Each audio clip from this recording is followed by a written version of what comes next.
Hey y'all, gravity. Any day above ground, live it. I hope everybody's doing well out here. It is nice and warm down here in Atlanta. It's a beautiful thing. Shout out to Black Alpha. Keep him in your thoughts because he's out there. He went to go. I think he went to go see Kamami. So let's make sure no bullshit pops off. All right, yeah. It's been a while since we did some Brics content, so we might as well do some Brics content even though it's Black History Month. But you know, you got to make sure y'all still are abreast of what's going on with these world economies. So while Joe Biden is out here, yeah, I know I said his name early. I know we got to get it out the way. And just I know while he's out here, insult to my existence.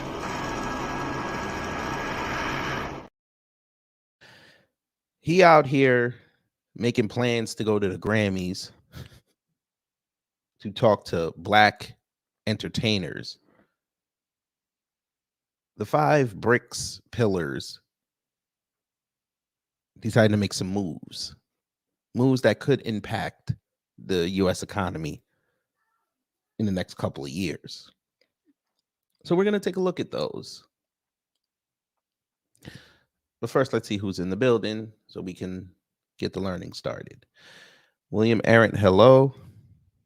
Torian Rain, good morning. Miss Nisi, good morning. Jerry Bedford, good morning. Antithesis, good morning. Yeah, please embrace villainy. AB Promotions, good morning. Black Free Thinker, good morning. Lloyd Skyline, good morning. Miss Nisi said the Grammys. Oh, you think I'm lying? I know you don't think I'm lying, but you know what? We'll start there. Yes, Miss Nisi, Biden's going to the Grammys. He might sing with Ben Shapiro. Who fucking knows? But yes, he's going to the Grammys. You know, let me go here. There's a growing concern in. That's right, family. According to Deadline, Joe Biden to meet with Black entertainment industry leaders during Los Angeles visit this weekend, campaign to run ad on Grammy show. Joe Biden is going to be on the Grammys.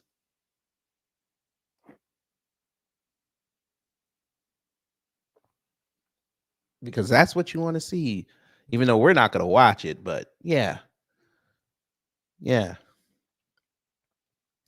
Joe Biden and First Lady Jill Biden will travel to Los Angeles on Saturday with plans for the president to meet with Black leaders in the entertainment industry in town for the Grammys, according to a source familiar with the plans. Because again, for those who don't know, they tape the Grammys a couple weeks before they air it.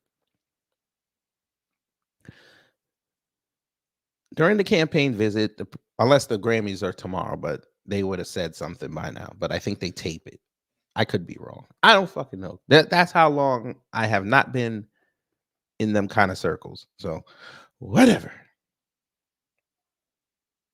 Black leaders in the entertainment industry, we already know who they're not gonna go talk to. He's not gonna go talk to Denzel. He's not gonna go talk to we'll even put Miss Angela up there. Oh, so it is live?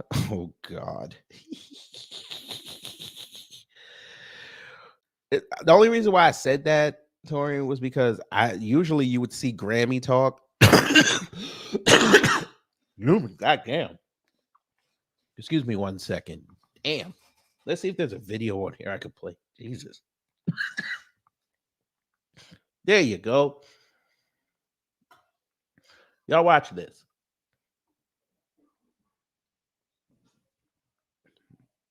Let's hope NBC don't give me a copyright. So we'll go 1.5. We'll be right back. Okay, so you were right, Torian. It's tomorrow night. Oh boy. Sure.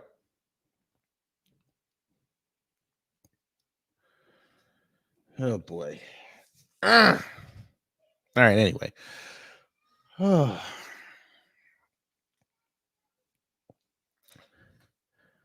During the campaign visit, the president plans to talk with the industry leaders about the issues at stake in the election and how they can use their platform to mobilize voters between now and the November election, according to the source. So this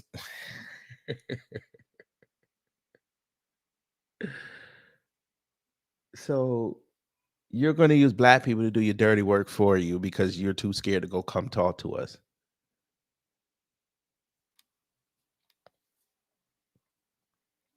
I tell a lie. I'm telling a lie. You can go to a sports bar and talk to black people, all four of them, but you can't hold a town hall in a black town to go tell them what you've been doing.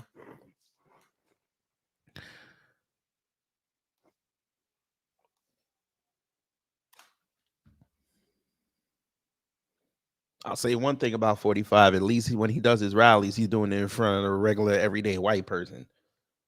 And the 17, you know, MAGA idiots that, tell us to do this. To join this MAGA train, baby. Choo choo! Choo!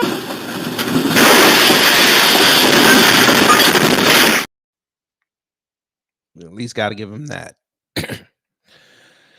Anyway, during the let's see, the Bidens are planning to travel to Las Vegas on Sunday for the re-election campaign, so they will not be attending the Grammy ceremony. Well, we know why. That security would be even crazier than it is. But during the telecast, the campaign plans to air a recently introduced ad spotlighting abortion rights.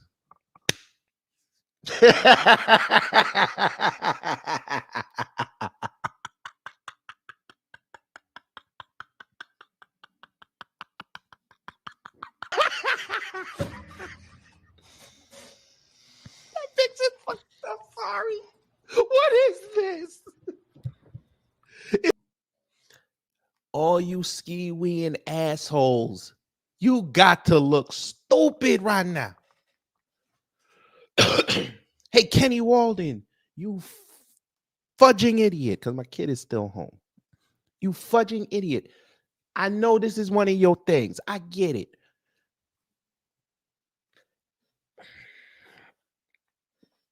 Listen to me, family. It's probably going to be one of the most important things I ever say on this platform. Ladies, I'm sorry for what I'm about to say.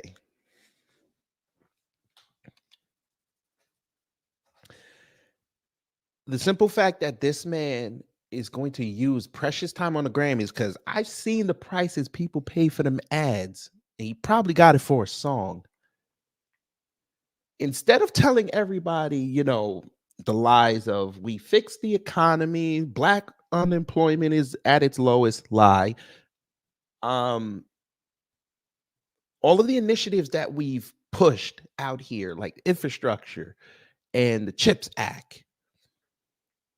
Hell, you could even spotlight black people graduating and say that was because of you, which would be a lie. But still, these people don't do research. On NBC4 tomorrow night, family, they're going to run an ad in front of an audience. We know it's multicultural. We know that. But it's probably going to be mostly black people. You're going to run an ad about abortion rights.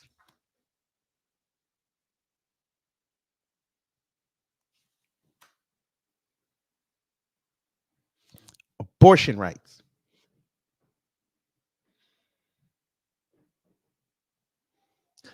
For the black women that voted for this man, you ought to be ashamed of yourselves.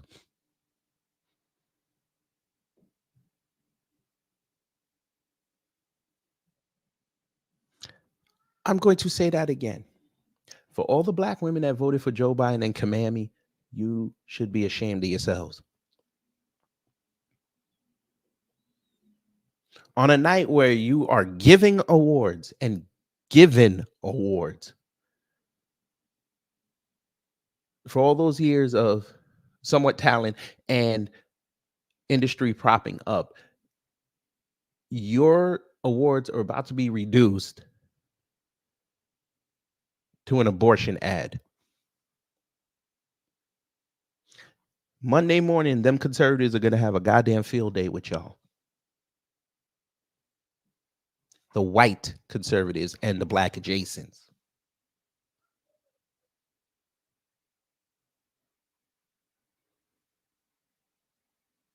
They are going to embarrass y'all to go vote for them again. And you're going to stupidly fall for it. I don't understand how you saw this news and I don't see Black Twitter in an uproar. I don't see the TikToks. You say they listen to you. Where's your response to this? You're going to allow this to go on. And I guarantee you, they ain't going to show no white women in there about no abortion. It's going to be the Juana.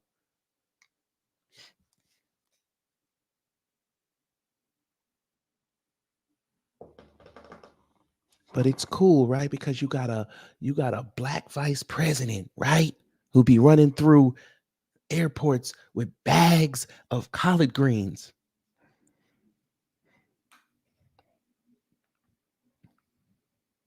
You're going to have a white man and his white wife talking to y'all about abortion rights, which y'all featured. And I guarantee you the ending shot's probably going to be them two together and a whole bunch of black women standing right next to him.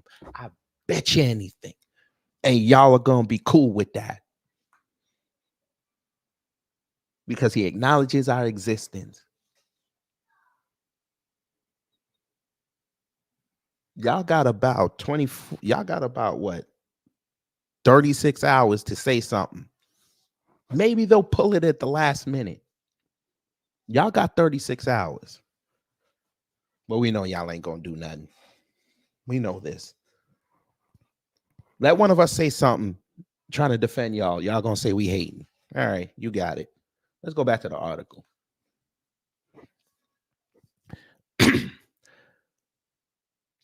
There has been some buzz during the past few days that the Bidens would be visiting LA when helicopter squadrons like those that transport the president were spotted in Los Angeles airspace.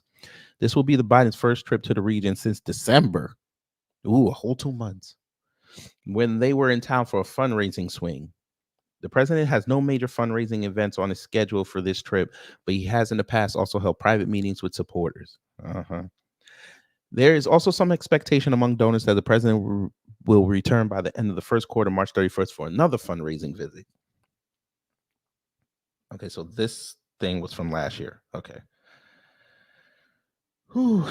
As they did in 2020, the Biden campaign expected to draw on supporters in the entertainment industry, efforts to get out the vote, and other mobilization efforts leading up to November. In the final month of the race of the 2020 cycle, such artists as Ludacris, Monica, Jermaine Dupri, and Jeezy lent their voices to get out the vote spots in battleground states.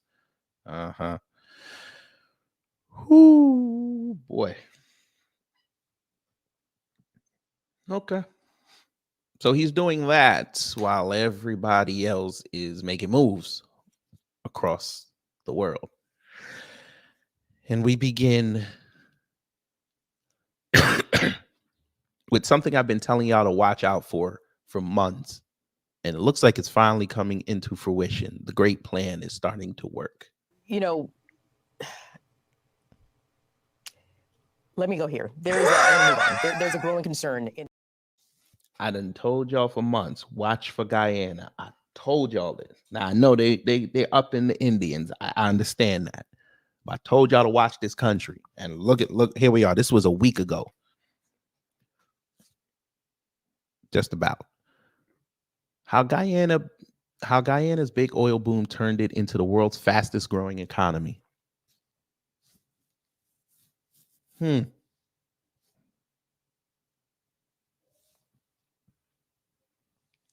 Guyana, a tiny South American nation home to more than 800,000 people, made big headlines in December.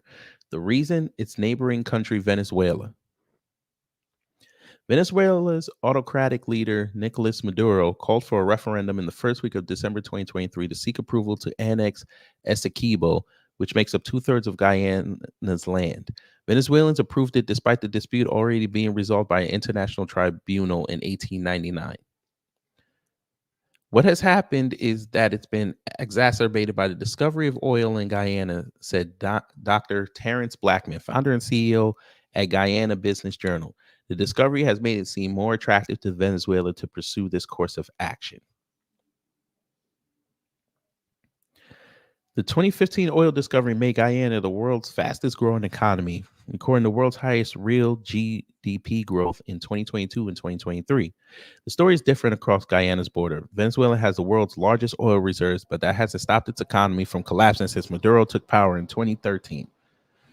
Venezuela doesn't truly have sources of support in its ambitions to take over that territory of Guyana, whereas Guyana, it seems, has international public law on its side, as well as the alliance with the United States, says Valerie Marcel, director at New Producers Group.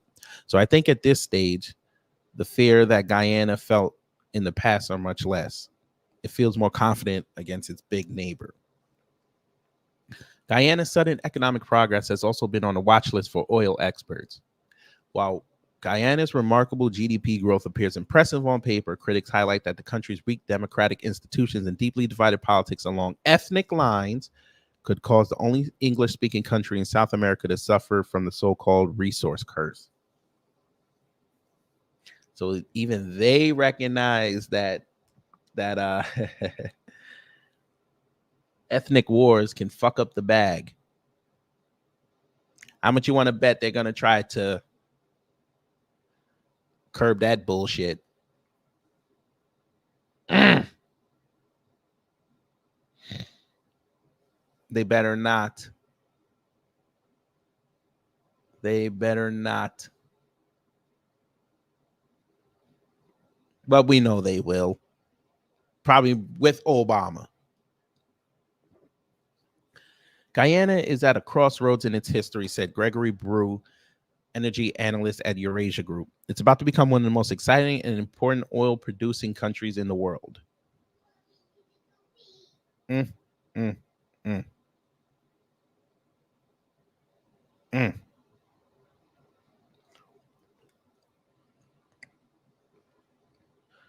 Looks like Venezuela doesn't like the fact that Guyana became the new bitch.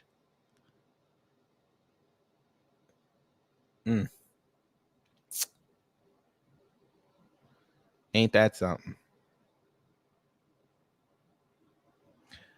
So guess what Russia got? They got a prize. Yes, they did. You know,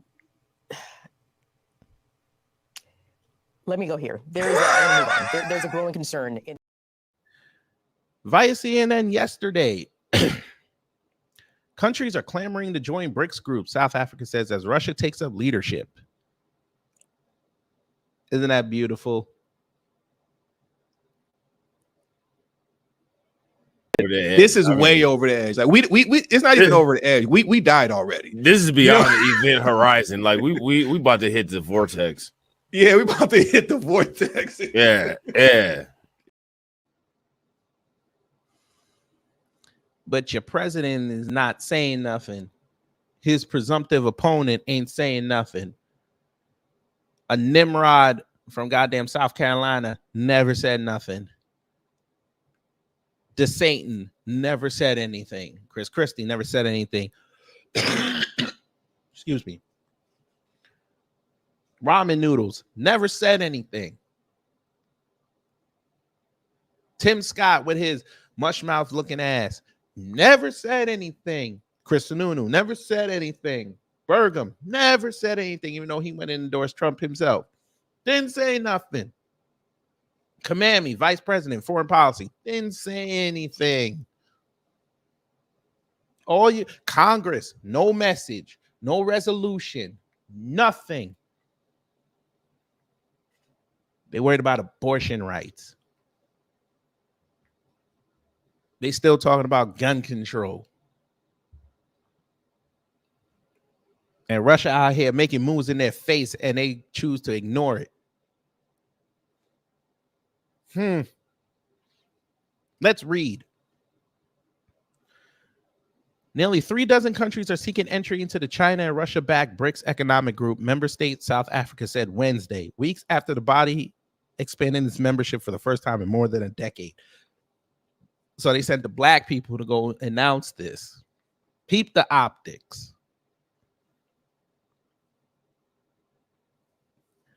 34 countries have submitted an expression of interest in joining the bloc of major emerging economies. South African Foreign Minister Naledi Pandor told reporters without naming the nations. Russia was accepting those applications after assuming rotating chairmanship of the group this year and will be the first member to oversee the body since it significantly expanded its global footprint at the start of the year when Iran, Saudi Arabia, the United Arab Emirates, Ethiopia, and Egypt formally joined. Now you see why, even though all those militias were backed by Iran, this fucker didn't go over there and bomb them like he did Iraq and Syria, right? Nah, you can't do that, because then all this is going to come out and your reporters are going to be asking your dumbass press secretary, Stud Pierre, or what we like to call Corinne John Quan Chi. She ain't going to have no answers for this. It's amazing what you discover in politics. It's amazing. But we continue. The growing membership is widely viewed as a win for China and Russia, which have sought to reshape an international system they see as unfairly dominated by the United States amid growing frictions with Washington and the West. Brics, which since 2011 has been made up of Brazil, Russia, India, China, and South Africa, roughly positions itself as the global South's answer to the group of seven, or G7, major developed economies. China has been a key driver of its expansion as leader Xi Jinping, whatever, pushes an alternative world order. I like how you phrased that.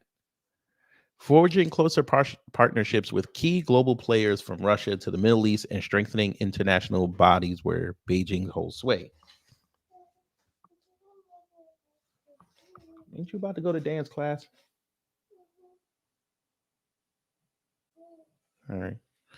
The expansion and continued interest from dozens more countries are also a boon for Russia, which has been shunned economically and diplomatically by the West following its invasion of Ukraine.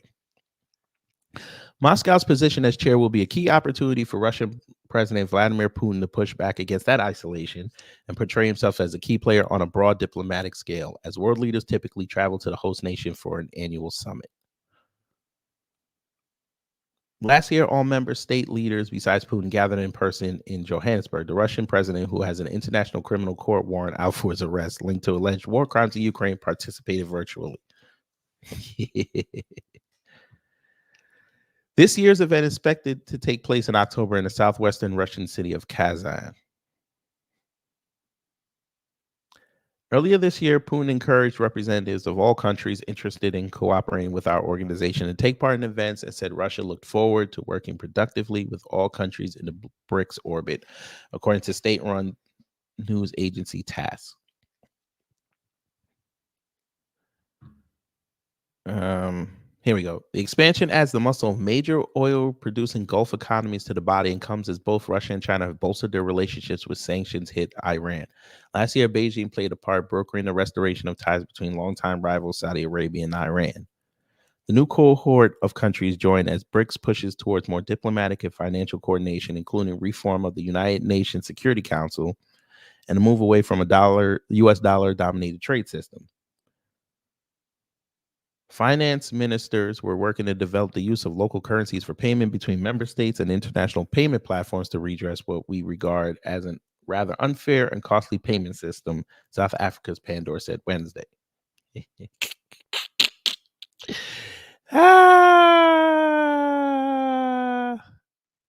Oh, Tori, yes, that is correct. But what if I told you it was worse?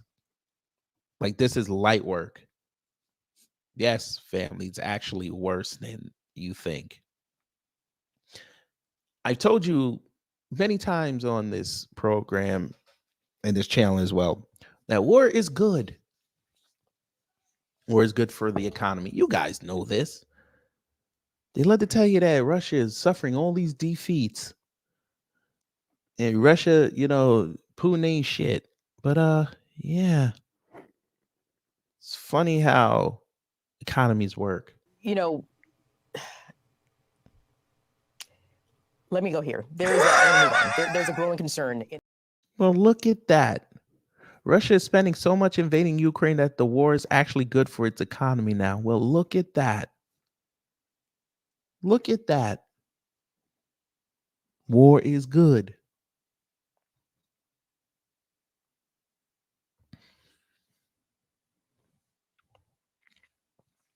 Lining up an economic boost. You hear that, ghost of Dwight D. Eisenhower? The U.S. isn't the only country with a military-industrial complex. The International Monetary Fund's latest World Economic Outlook jacks up the agency's forecast for Russia GDP growth in 2024 to 2.6%. From the 1.1% it was seeing back in October. Wow. So for 3 months, they boosted their GDP 1.5%. Ain't that something? Well, it's not really 1.5, but you know what I mean.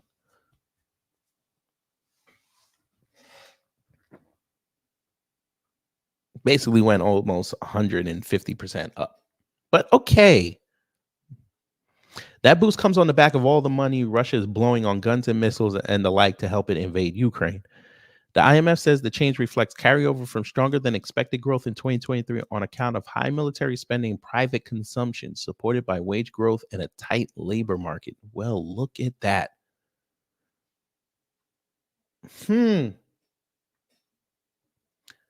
I guess this is how the Democrats are going to try to snow us and tell us that the economy is so good. Time was when Russia deciding to invade Ukraine and trying to seize the rest of the country territory post Crimea made it a global economic pariah. Sanctions made doing business there so difficult that corporations were pulling out left and right. Consumers faced shortages of all sorts. Russian billionaires were getting their yachts and soccer teams confiscated around the globe. The country couldn't even make payments on its bonds despite having the will and the money. But because Russia had spent years developing a sanction-proof economic plan dubbed Fortress Russia, that includes moves like building up foreign reserves, cutting debt, and developing alternatives to Western financial systems such as the SWIFT payments network, life with sanctions hasn't been quite as bitter as Ukraine supporting governments may have hoped. Well, shit. Though it remains to be seen how long Russia can keep its heavily restricted economy going, the IMF expects the nation's GDP growth to slow to 1.1 next year. Right now, the going is still pretty good. Pierre-Olivier Gorinchis, I guess, the IMF's chief economist, told the Financial Times that it is definitely the case that the Russian economy has been doing better than we were expecting and many others were expecting. There's more, but what we'll do, because we got to watch out for these assholes. We put that in the chat. But we continue because there was some other news. They say Saudi Arabia has not joined Brics yet because they're still kind of loyal to us. But, you know, shit remains to be seen. Get off my screen. Okay. Saudi Arabia is still considering an invitation to become a member of the Brics bloc of countries after being asked to join by the group last year, Saudi official told Reuters. The source commenting after South Africa's foreign minister, Naledi Pandor, said on Wednesday the kingdom had joined the grouping. Saudi Arabia has not yet responded to the invitation to join Brics. It is still under consideration, the Saudi official source said in the statement to Reuters. The group in August invited Saudi Arabia, the United Arab Emirates, Egypt, Iran, Argentina, and Ethiopia to join from January 1st, although Argentina signaled they would not take up the invitation in November. Okay, so there's one. So there's one powerhouse in the oil field that's not going to join. Okay. The expansion of the BRICS group, whose current members are Brazil, Russia, India, China, and South Africa, would give it an additional economic heft and could also boost its declared ambition to become a champion of the global South, helping reshuffle a world order it views as outdated. Faisal Ali Ibrahim, Saudi Arabia's economy minister, earlier this month said the kingdom was still looking into the matter. Riyadh is weighing its options against a backdrop of rising geopolitical tensions between the United States, China, and Russia, and as the kingdom's warming ties with Beijing have caused concern at Washington. Now it's concerns So you're concerned with China. You just ignored everybody else. Gotcha. Okay. Fellow Gulf Corporation Council, GCC member, the UAE, United Arab Emirates, has said it had joined the bloc.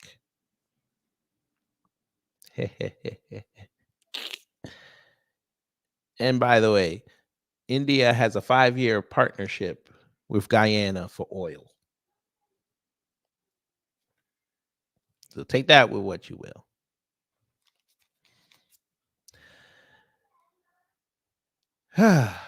More about Russia. Russia's transition to war economy could help it win in several years. Right. But y'all won't talk about this publicly, right? I guess you don't want them TikToks to go crazy.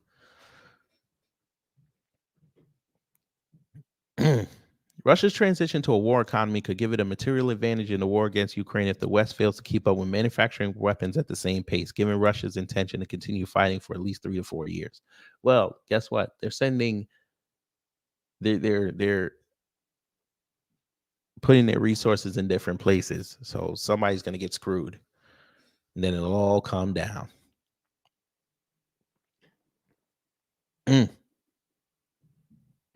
For example, a former Italmas shopping mall in Izvex, I guess that's how you say it. Is Hefix, I guess, whatever, is now serving as a drone manufacturing facility where Lancet drones are deployed on the battlefield in Ukraine are produced. It is one of a clutch of shopping centers, bakeries, and other civilian infrastructure to be turned into arms factories since Russia launched its full-scale invasion of Ukraine in 2022. Russians have also been called upon to work 6-day weeks in volunteer factories as part of an intensified war effort. There's even footage from Russian TV, which appears to show Russian children learning to assemble munitions parts in workshops, the Telegraph said. Woo, it's getting hot. All right. A Western official told the Telegraph, we're currently in a scenario where Russia is spending 40% of GDP on this war. That's more than health and education. It is a statistic that the collective West is struggling to match. Over time, defense experts warn it could give Russia the overwhelming material superiority to win the war in Ukraine. And while the urgency of the situation is widely recognized behind the scenes, Western governments are simply not keeping up, the Telegraph wrote. Because we're in election years. You can't show any type of weakness. Even though Biden could have said something 2 years ago, he should know, and his people should know how feckless the American people are. They forget things very quickly unless you're on code that you don't forget. But nah, they didn't think about that. But okay. The Telegraph also said that the secrecy cloaking Russia's defense industry and Russia officials' tendency to exaggerate statistics for propaganda purposes make it difficult to accurately assess the scale of Russia's transition to a war economy. But almost all experts agree it is real, dangerous, and well underway, the Telegraph reported. Official data suggests that Russia has increased its military spending from 2.7% of its GDP in 2022 to 3.9% in 2023 and up to 6%, or about a third of all government spending in 2024, which just started. Damn. However, the actual figure could be much higher, the Telegraph said. In the December report to the Russian parliament, Russian Defense Minister Sergei Shoigu said that in 2023, Russia produced 1,530 tanks and 2,518 armored combat vehicles. Shoigu said this represents a 560% increase in tank production since February 2022. Production of infantry fighting vehicles increased by 360% and armored personnel carriers by 350%. The Telegraph said, however, that this would only be enough to replenish Russia's losses on the battlefield, not to expand its capability. The article went on to say that Russian production is unlikely to provide enough materials to launch a major offensive in 2024. Over the past 2 years, Russia has suffered too many losses to create a reliable offensive force, but the Kremlin is thinking beyond 2024. They are talking about mobilizing their defense industry over the next 3 years, which implies they are looking to fight the war for at least 3 to 4 years. We are at a moment where the Russians are vulnerable because production does not meet their demands, but they will turn a corner, a defense insider told the Telegraph. If the West does not act, the Telegraph wrote, Ukraine may lose the war. And what comes after that, no one knows. But there have been some alarming signals from Moscow about further land grabs in Europe. Let's get it. That's what y'all get. God damn it! You can't make this shit up. Put on the foie gras, Europe. Put on the French wine and wake up and realize that your continent is collapsing. But they don't care. Oh boy.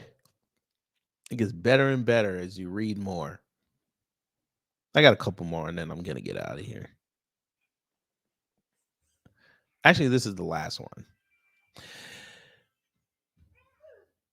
China's strategic $3.5 billion investment in Brazil bolsters Brics alliance. Look at the AI photo. Isn't that beautiful? Isn't that beautiful?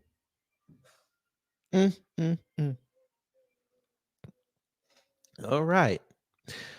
China has announced a substantial investment of $3.5 billion into Brazil, a fellow Brics nation. The investment, primarily targeting Brazil's mining sector, marks a crucial step in strengthening the cooperation within the Brics alliance, particularly between China and Brazil. The move comes on the heels of China achieving a record share of Brazilian agribusiness exports in 2023, emphasizing the growth trade relations between the two nations. The newly announced investments poised to have a considerable impact on Brazil's mining industry. From 2007 to 2022, China's cumulative investment in the sector amounted to an impressive $4.4 billion, accounting for 6.2% of its total overseas investments in that period. The fresh infusion of $3.5 billion is set to further escalate this engagement, with plans to establish 3 new plants in Brazil's Bahia state. The significant investment not only reinforces China's role as a major player in Brazil's economic landscape, but also symbolizes the deepening of ties between these two prominent members of the Brics alliance.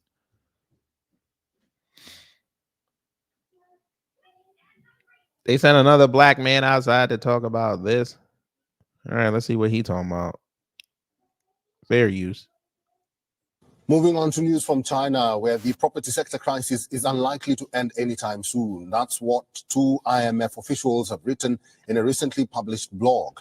IMF economists Henry Howell and Sonali Jain Chandra argue that several vulnerabilities are yet to be addressed. They write that several developers have avoided bankruptcy only due to laws allowing banks to delay recognizing bad loans. This, they said, has helped stop spillovers to real estate prices and bank balance sheets. But this approach may not be sustainable in the long run, potentially impacting other sectors of the economy. The sector also faces structural issues like demographic change. This, they argue, will negatively impact housing demand and slow the sector's recovery. That's because the need for additional new housing will diminish as the population declines and urbanization slows. Housing investment is likely to fall by 30 to 60% below its 2022 level in the medium term, signifying that the crisis runs deeper. Hoyle and Jain Chandra also provide a number of solutions, at least for the medium term. They include more market-based adjustment in home prices, quick restructuring of insolvent developers, phasing out rules allowing banks to avoid recognition of bad loans, and government support to viable developers. They add that ensuring home buyers against property risks could boost customer confidence, while a nationwide property tax and improved saving schemes would help reduce households' need to invest in housing. Accounting for at least 20% of the economic activity, the property sector has been a key driver of China's growth. The housing boom before the pandemic saw people pouring their savings into buying a house. This led to real estate becoming a prime asset in the world's second largest economy. Buoyed by skyrocketing realty rates, developers too borrowed heavily. But when the pandemic slowed the Chinese economy, the big property bubble burst.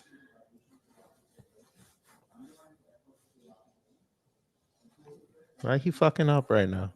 Guyana is now Oh Lord. Okay. Sure. This strategic move by China is expected to have far-reaching implications not only for the BRICS nations but also for the global financial sector. As BRICS continues to establish its influence, such investments are likely to play a pivotal role in reshaping global economic interactions. The China-Brazil partnership, fortified by this recent investment, is set to be a key factor in the alliance's journey towards achieving its vision of a multipolar economic order.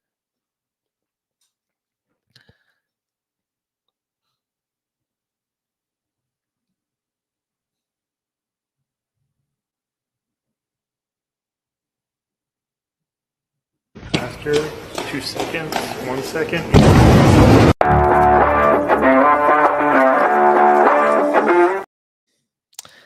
That's right. The white vote gonna doom us all.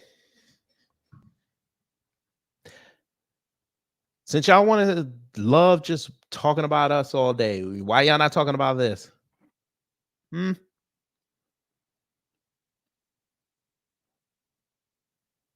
Y'all love talking about Black History Month. I mean, it's only 29 days out of the year. Meanwhile, them folk over there are making moves.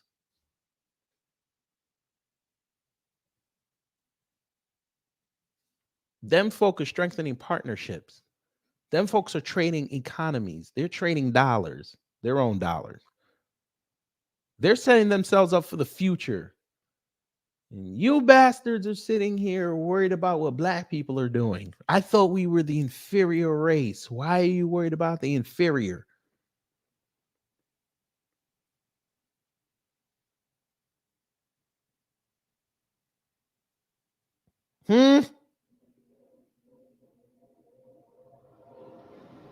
See what I mean?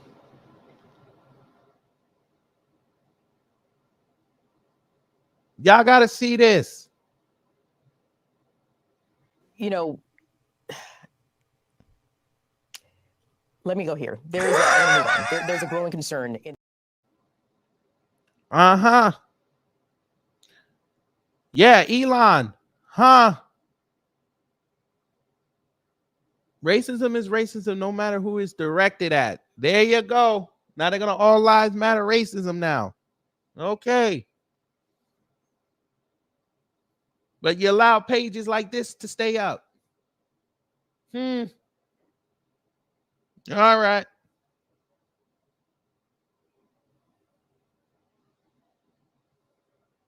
Brics is your home country is whooping that ass on the world stage, but you don't give a damn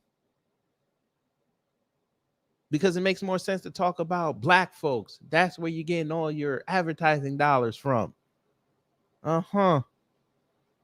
Okay.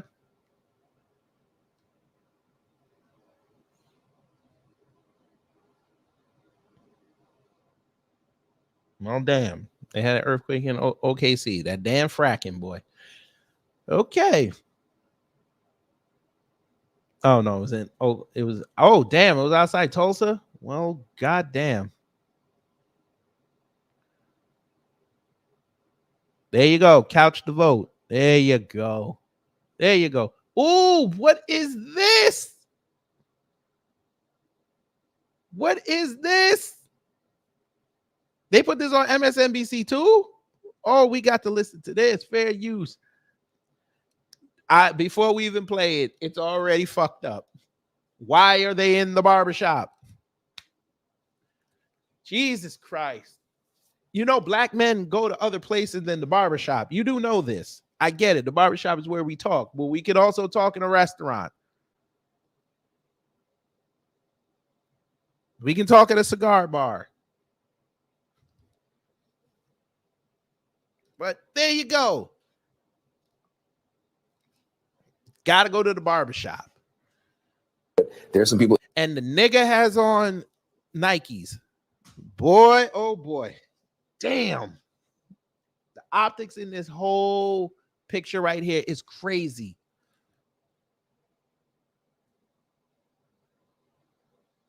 In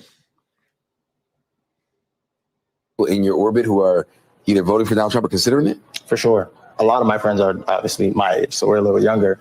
We've only voted once, for a president, and Trump is kind of all we know, and they're kind of Trump and Biden. They're like, well, we were broke with Biden, we weren't with Trump, and that's kind of the only thing that I'm hearing over and over again, is that, well, Trump, we had money. Well, okay. But there's some people in your. And best believe when I do my show on Monday, we are going to be playing this Black Man in America interview that they're doing. Because Monday's show is going to be special. I'm going to outline why Trump ain't going to win and how he's not going to win. I'm going to piss these white people off. Maybe they'll focus on something else besides us.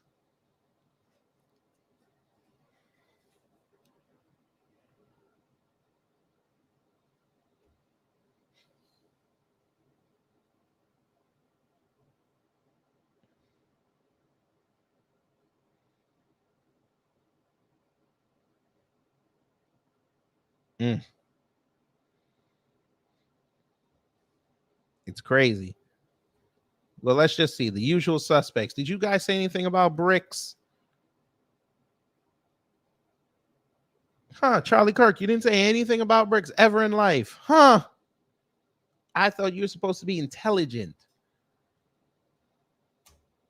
Let's see Matt Walsh. Matt Walsh, you didn't say anything about Brics? You have dumbass Laura Boebert saying something about Brics.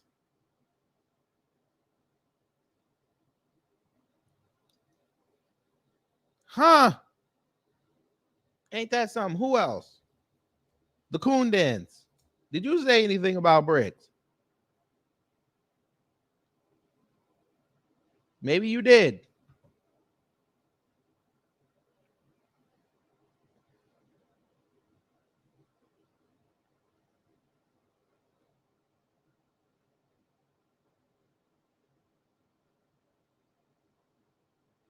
We'll see. Hey, Tatum Tots, did you say anything about Brics? I mean, I know that ain't your politics, ain't your foray, but I mean, goddamn. At least educate your people on that. Nah. I figured you wouldn't. ABL, you playing them. Okay. Yeah, nothing, right? Y'all so worried about DEI and pilots and all this other dumb shit, but y'all can't go educate your people on something that can change the American economy very quickly, very fast. Can't do that, right?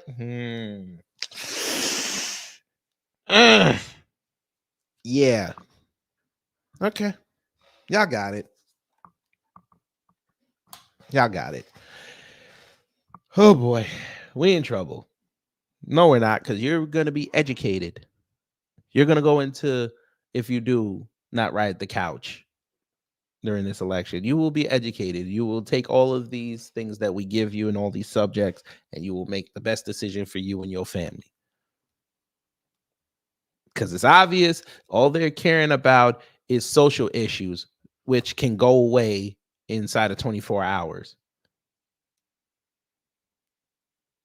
It's amazing how we over here in New Black Media can talk about social issues, but still get to the nitty gritty of what's going to make us money and still have eloquent talking points and eloquent breakdowns of things. It's amazing how that works. But before we get out of here, let's see what other racism they were pulling for Black History Month. Let's see. By the way, last night on wrestling, they had Logan Paul tell a Black female wrestler she was unprofessional. And we know how Black women are when they get told they are unprofessional. Yeah.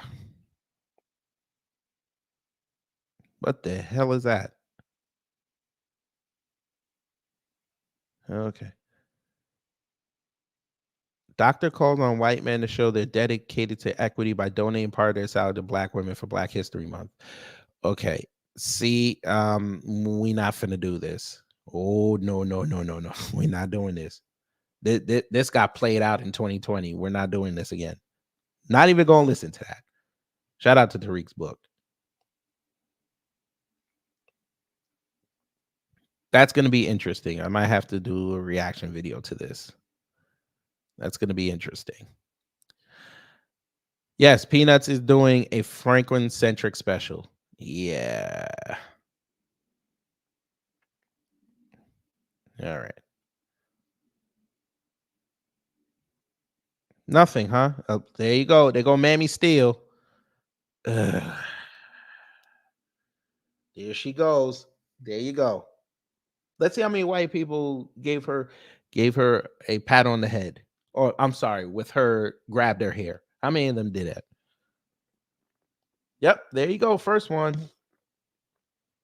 His take is the preference of most Americans. It was the correct take before identity politics hijacked the narrative. Oh, Jesus. Okay. Sure. At least this black woman disagree with what he said. Treating any specific group of people as if they need special treatment or aren't capable of taking care of themselves is incredibly degrading and insulting. It's bigotry, full stop. We need to unite as Americans. Okay. Okay.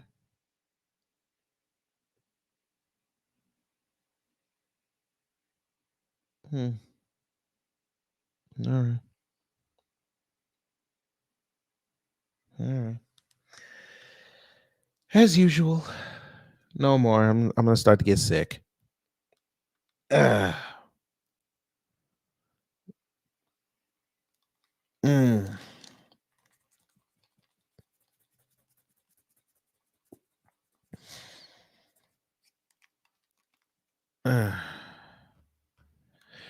No more. No more. So hopefully, y'all, you learned something here. If you did, I did my job. If not, I'll try to be better next time. I will see y'all Monday for our discussion about Donald Trump and why he's not going to win and how he's not going to win. Because it's about time that MAGA stops worrying about getting on fucking trains and realize that your man needs a new formula. And like I did that upload saying that he got to get away from conservatives,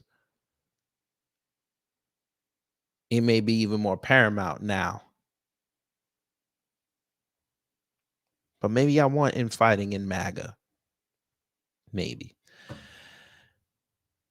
All right. Let me get up out of here. Y'all take care, stay safe, enjoy the rest of your day, and you know what to do when the agents of chaos come to mess up your existence. If my mouse would cooperate. Okay, now you want to cooperate.